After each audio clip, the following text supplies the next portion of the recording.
So cost efficiency, I am so, half the time I'm so tired of saying, like, if we had more money, believe me, I hear it all the time. From my own team, like, I wish we had more money. I don't think we need any more money. I think what we need to do is repurpose the existing waste we have all over the place. And to me, I think better care is also most cost-effective care. Better quality is not necessarily more money thrown to it. It's actually how tightly you link the process. So all of you know that in any inpatient setting, especially in ICUs where there's so many monitors and expensive stuff stuck to you with all the meds and everything, length of stay is a very high predictor of cost in ICUs. And the way hospitals are reimbursed, they're reimbursed in a bundle payment, so obviously that's something you ought to look for. But that's not the only reason you got to look for. But also, just letting people lay in a bed hooked up to a bunch of pipes is really not the best way to care for them, I guess. I wouldn't want to be in that shoes. So really one would need to start, even if you had the payments for all those days. So what we did is, again, using advanced analytics, not just pure EMR, just understanding the business intelligence in healthcare. We started to look at what happened. So I think one of the things was that, Mark's point about hand washing, hand washing isn't just a hand washing from a general perspective.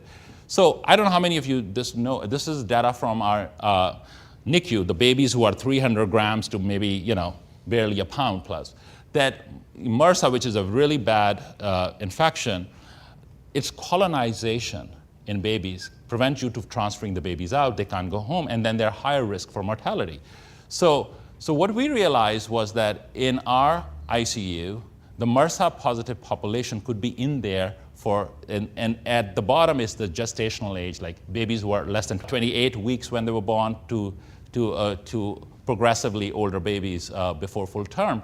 And you can see that that's just the number of days for MRSA colonized babies versus non-MRSA is huge.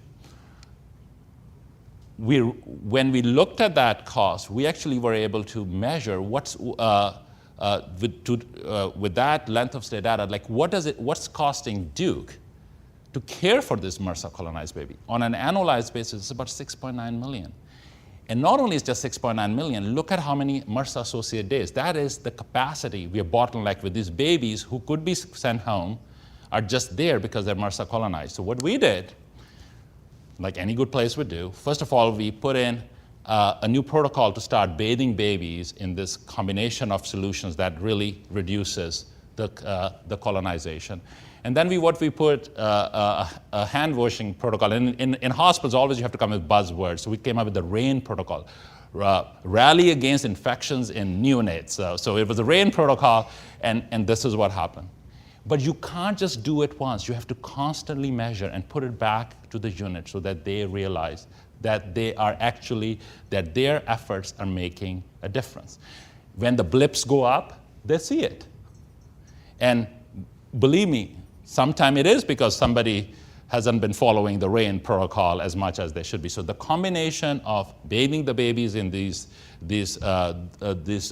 drug protocols and hand washing in ICU is really what caused this big change for us.